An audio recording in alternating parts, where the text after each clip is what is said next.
About as well as anyone could have expected. Nobody died. Didn't break anything, including this. Although it looks like we got to her just in time. Look at this. Look at just how delicate that is. Amazing.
The actual operation of going up the mast and removing the running topmast went pretty well technically, but from a video production standpoint, it was an utter disaster.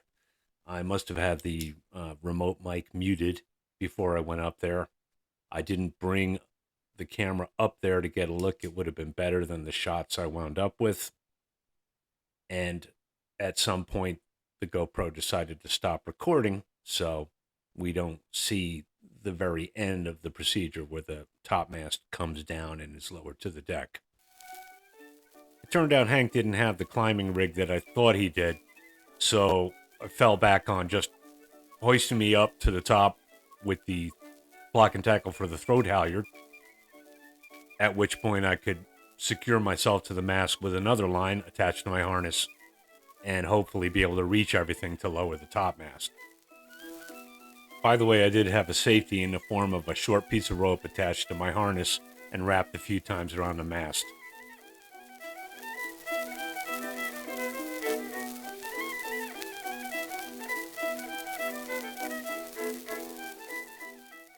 That went pretty well. The old rigging got me up there safely, but once I was secured to the top of the main mast, I realized I wasn't quite high enough to get my hands where they needed to be. You can't really see it in this shot.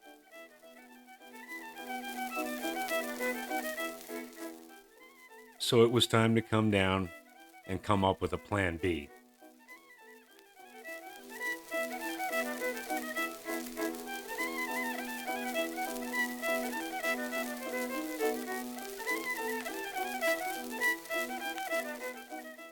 We tried hauling Hank's ladder up to the top of the mast, but it was impossible to belay it properly.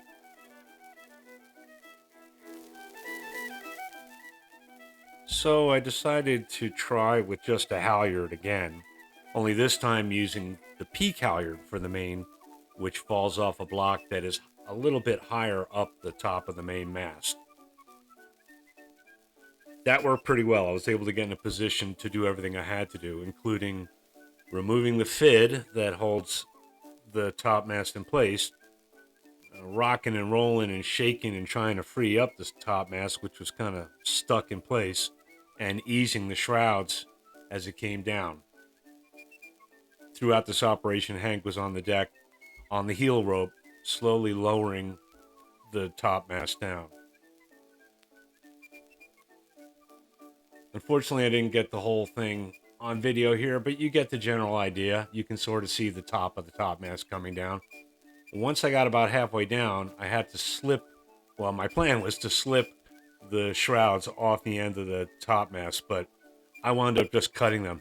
I couldn't really reach, and that old cotton line was just rotten anyway. Those will get replaced. No big deal. Not seen here is the lowering of the top of the topmast with another line that I handle from above to make sure it got to the deck safely. Well, that went about as well as anyone could have expected. Nobody died. Didn't break anything, including this.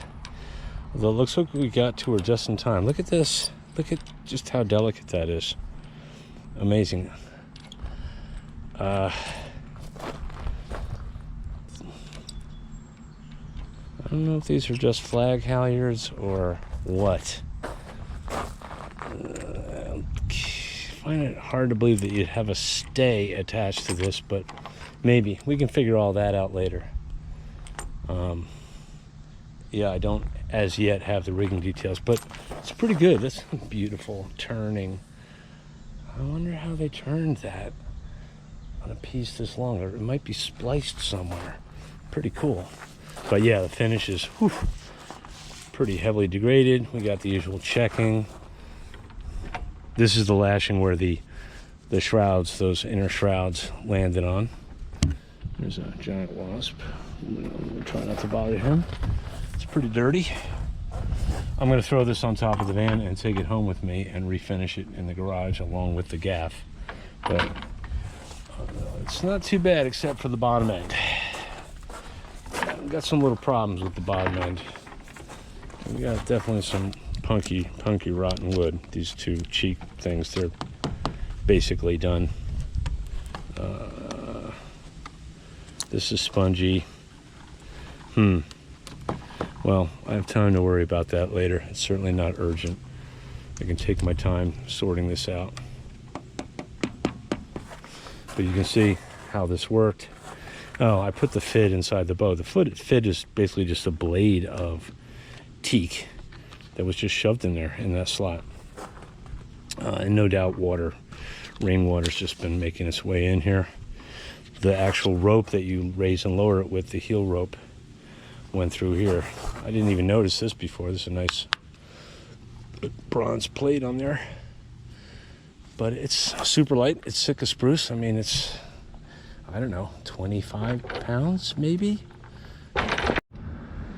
Yeah, I had initially planned to try to bring the camera up there, but it was hot and hard work, and I didn't want to make Hank work any harder than he had to. But I will tell you that I didn't find any softwood up there. All the stainless looks pretty good. All the blocks look good. Most of these lines will have to be replaced. Pretty much all the running and some of the standing will have to be replaced, but I'm very happy with what I found up there.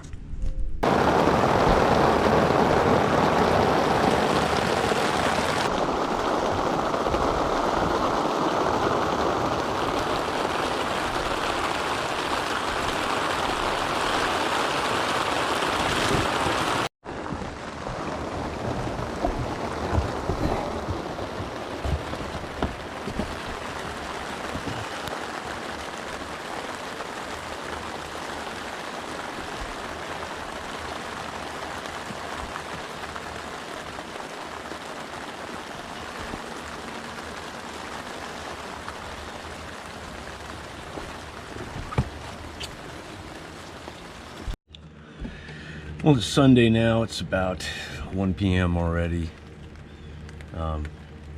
It's actually a pretty good day to work inside the boat because it's overcast. Probably will be most of the day.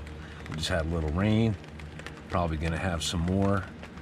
There's a lot I can do in the engine room, removing stuff in preparation for removing the starboard side tank and also removing old electrical and whatnot and some other stuff. But my right knee is really tender today from the kneeling and crawling I've done so far in there in the last couple days. And I kind of just don't feel like it. Am I allowed to have a day off on the boat? Is that allowed? Like maybe if I tidy up a little bit, clean up and maybe organize some tools, would that be okay? Am I allowed to do that? I'm probably going to leave tomorrow midday or in the evening. I want to stop by the shop and see about the progress of the planking and that pintle that I dropped off with them to have somebody look at. I don't know what the weather forecast is yet for tomorrow. Probably going to be hot and muggy and thunderstorms intermittently, but if I am here most of the day tomorrow, I should be able to rally and get back to work, get some real work done.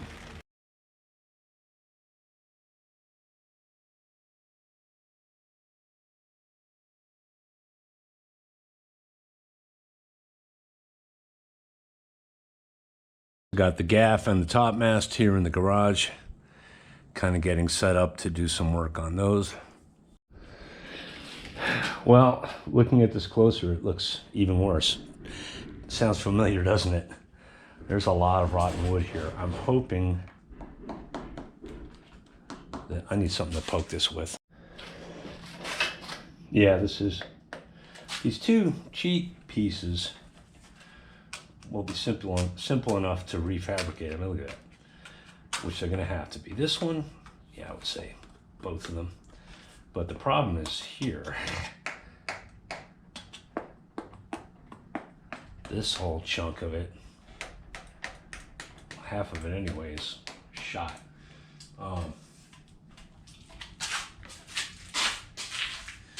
This is the aft face.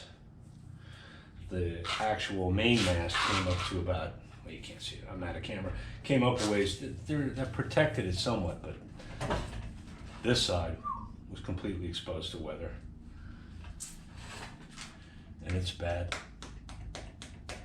Here. Yep.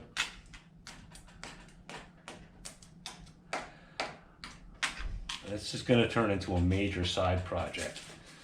Happily, I can sail the boat without this.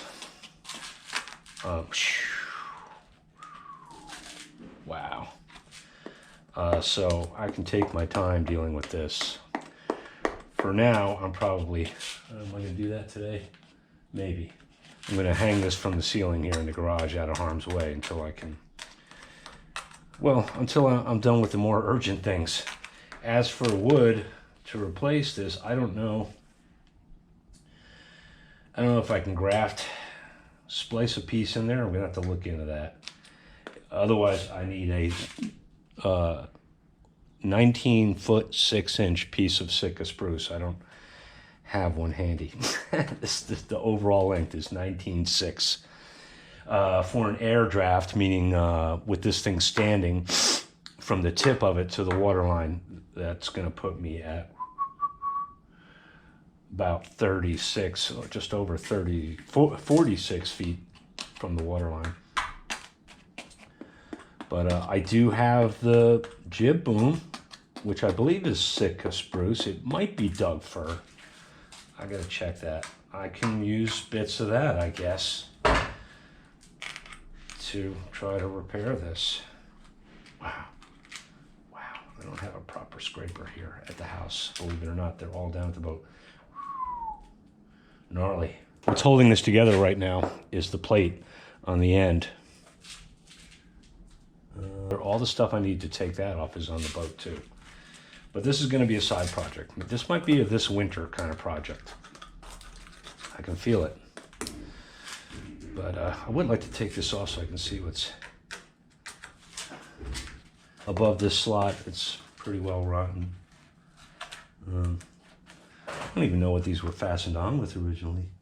I think I see it. There's no nails sticking out, no screws, nothing. Anyway, I don't want to destroy this. I'm going to have to replicate these and replicate part of this. Anyway, in addition to that, I'll probably start with the gaff because it's in much better shape. The gaff really just needs to be refinished. So I'm going to get as much of the old paint and varnish off as I can. And I think I'm going to varnish it. I'm not going to use CTAW. I'm not going to use all wood, I don't think. I think I'm just going to start with good old varnish on these spars. Many coats. I thought about boat soup, which is a mixture of pine tar and linseed oil, I believe. Probably has some other stuff in it too. There's different recipes. Wow. But it's easy to reapply, you know, you don't have to sand or anything. It doesn't peel off, but it does turn black, I've heard, in UV, and it can get kind of sticky. I don't know if I really want that. I thought I said I wasn't going to destroy this. So yeah, I'm probably going to just go with varnish.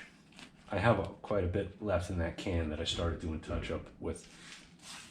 The boom itself, I don't know if I'm going to do anything with that right away. We'll see on that. But this running topmast is going to be a lot of work.